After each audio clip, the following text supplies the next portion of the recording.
নমস্কার বন্ধুরা, SI tuition academy YouTube চ্যানেলে তোমাদের ওয়েলকাম। আজকের আমাদের আলোচ্য বিষয় হলো সপ্তম শ্রেণীর প্রথম মিনিট টেস্টে বাংলার প্রশ্নপত্র।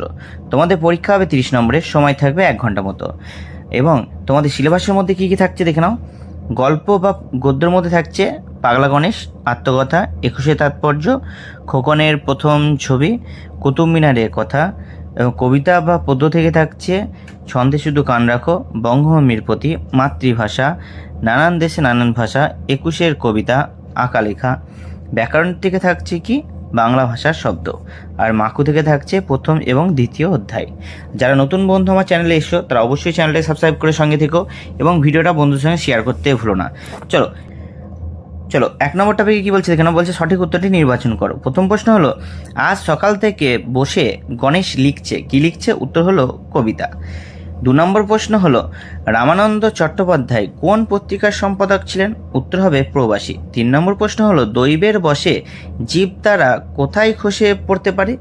উত্তর হলো প্রবাসে। 4 নম্বর প্রশ্নে কি বলছে দেখে নাও। বলছে তাই তো সহস্র পাখির ড্যাশ আজ দিগন্ত মুখর। উত্তর হবে কলতানে।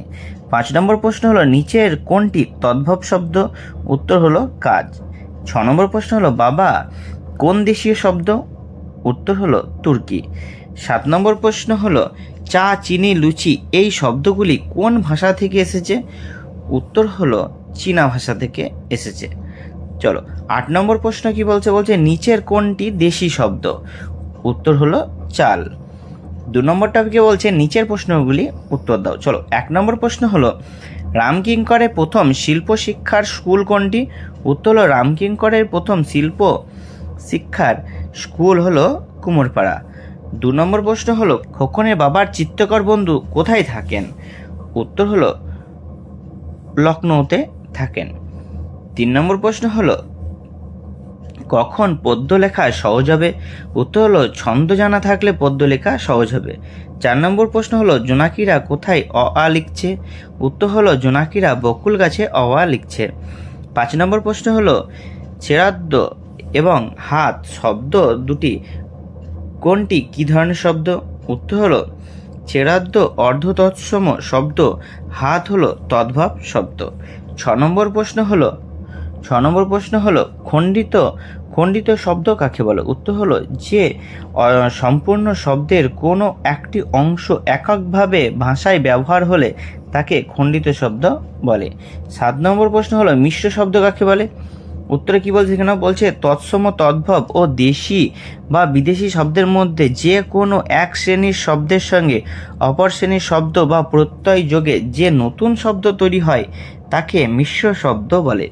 8 নম্বর প্রশ্ন হলো, বিদেশি ও তৎসম শব্দের শব্দ যোগ দুটি সংকর শব্দের উদাহরণ দাও। উত্তর হলো জল হওয়া আর হেড পণ্ডিত। 9 নম্বর প্রশ্ন হলো, তুমি একটা স্পাই, তলায় দাগ দেওয়া শব্দটির উৎস নির্ণয় করো। উত্তর হলো স্পাই একটি ইংরেজি শব্দ। 10 নম্বর প্রশ্ন হলো, তৎসম শব্দ কাকে বলে? উত্তর হলো যে সমস্ত শব্দ সংস্কৃত ভাষা থেকে অপরিবর্তিত আকারে বাংলা ভাষায় গৃহীত হয়েছে তাদেরকে তৎসম শব্দ বলে। উদাহরণ হলো মাতা, বন্ধু। 3 নম্বর টপিক কি বলছে? বলছে নিচে যে কোনো 4টি প্রশ্নের উত্তর দাও। চলো প্রথম প্রশ্নটা দেখে নাও। প্রথম প্রশ্ন হলো, ঘড়িওয়ালার দেওয়া হ্যান্ডবিলটা কী রঙের ছিল? উত্তর হলো ঘড়িওয়ালার দেওয়া হ্যান্ডবিলটা গোলাপি রঙের ছিল। 2 নম্বর প্রশ্ন হলো, আম্মা কে ছিলেন? উত্তরে কি বলছে কেন? উত্তরে বলছে আম্মা ছিলেন সোনার টিয়া বাপির ধাইমা। 3 নম্বর প্রশ্ন, মাকুকে কে বানিয়েছিলেন? উত্তর হলো মাকুকে ঘড়িয়ালা বানিয়েছিলেন। 4 নম্বর প্রশ্ন হলো, সোনা ও টিয়ার বয়স কত? উত্তর হলো সোনার বয়স 6 আর টিয়ার বয়স 5 বছর। 5 নম্বর প্রশ্ন হলো, বনের মধ্যে খাবার কোথায় পাওয়া যেত? উত্তর হলো বটতলার সরাইখানায়। 4 নম্বর টপিকে কি বলছে দেখে নাও। 4 নম্বর টপিকে বলছে নিচে যে কোনো 2টি প্রশ্নের উত্তর দাও। প্রথম প্রশ্ন হলো, কুতুব মিনার নামটি কার নাম অনুসারে রাখা হয়েছে এবং কেন? উত্তর কি বলছে? বলছে সুফি সাধক খাজা কুতুবউদ্দিন বখতিয়ার কাকির স্মৃতি রক্ষার জন্য কুতুবউদ্দিন আইবক কুতুব মিনার তৈরি করেন। সেই সুফি সাধকের নামানুসারে কুতুব মিনার নামটি রাখা হয়েছে। 2 নম্বর প্রশ্ন হলো, ও মশাই এমন বিকট শব্দ করছেন কেন, কার উদ্দেশ্যে কথা বলা হয়েছিল বা বলেছিল, কোন কাজকে তারা বিকট শব্দ বলে মনে করেছিল? উত্তরে কি বলছে? বলছে পাগলা গণেশের উদ্দেশ্যে এ কথা বলা হয়েছিল। আকাশপথে তিব্বতের রাজধানী লাসা থেকে যাওয়ার সময় দুজন পাখাওয়ালা লোক হিমালয়ের ওপর নেমে এসে এ কথা বলেছিল। পাগলা গণেশের গলা ছেড়ে গান গাওয়াকে তারা বিকট শব্দ বলে মনে করেছিল। 3 নম্বর প্রশ্ন বলছে ভিজুয়াল আর্টে আমার প্রথম বর্ণ পরিচয়। শিল্পী রামকিঙ্করের ছবির সঙ্গে প্রথম বর্ণ পরিচয় হয়েছিল কিভাবে? উত্তর হলো, নিজের আত্মকথা শিল্পী রামকিঙ্কর জানান, শিশুকাল থেকেই তার চোখে পড়ত তাদের বাড়িঘরের চারদিকের দেওয়ালে টাঙানো নানান দেবদেবীর ছবি। তখন থেকেই ছবির প্রতি তার আকর্ষণ। শৈশবে দেখে সেই সব ছবি তিনি অত্যন্ত নিষ্ঠার সঙ্গে কপি করতেন।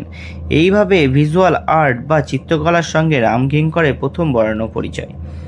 5 নম্বর টপিক কি বলছে নিচে যে কোনো 2টি প্রশ্নের উত্তর দাও। চলো, প্রথম প্রশ্ন হলো, এ মিনতি করি পদে কবি কার কাছে কি প্রার্থনা জানিয়েছেন?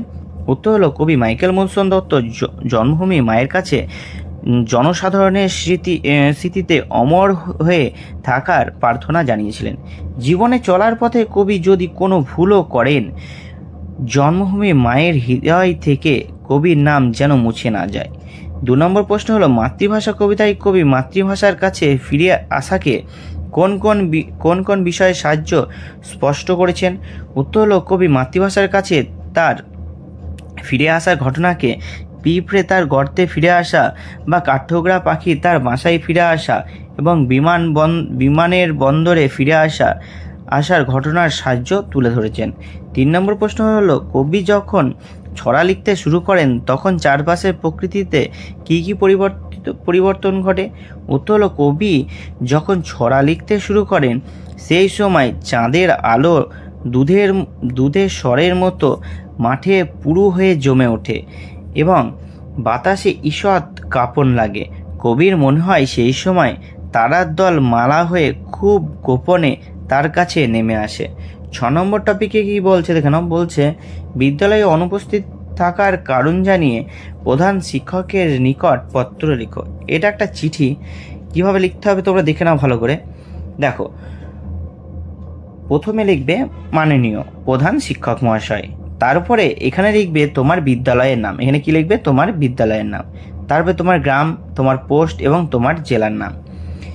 বিষয়, যে টপিকটা নিয়ে তুমি চিঠিটা লিখছো, কি কারণে, অসুস্থতা জনিত কারণে ছুটির মঞ্জুরের আবেদনপত্র তুমি প্রধান শিক্ষক মহাশয়কে জানাচ্ছ, সেই বিষয়টা তুমি এখানে লিখে দেবে।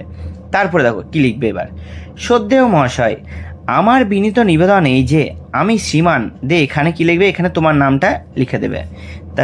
তারপরে কি লিখবে দেখো, বলছে আপনার বিদ্যালয়ে 7ম শ্রেণীর ক বিভাগের ছাত্র, ক্রমিক সংখ্যা, এখানে তুমি তোমার রোল নাম্বারটা লিখে দেবে।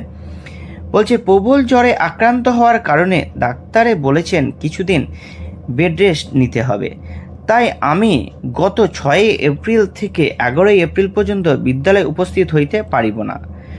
উক্ত কদিনে ছুটি অনুমতি দিলে আমি খুব উপকৃত হইব। ইতি একান্ত অনুগত ছাত্র, এখানে তোমার নাম, এখানে তারিখ আর লিখে দেবে।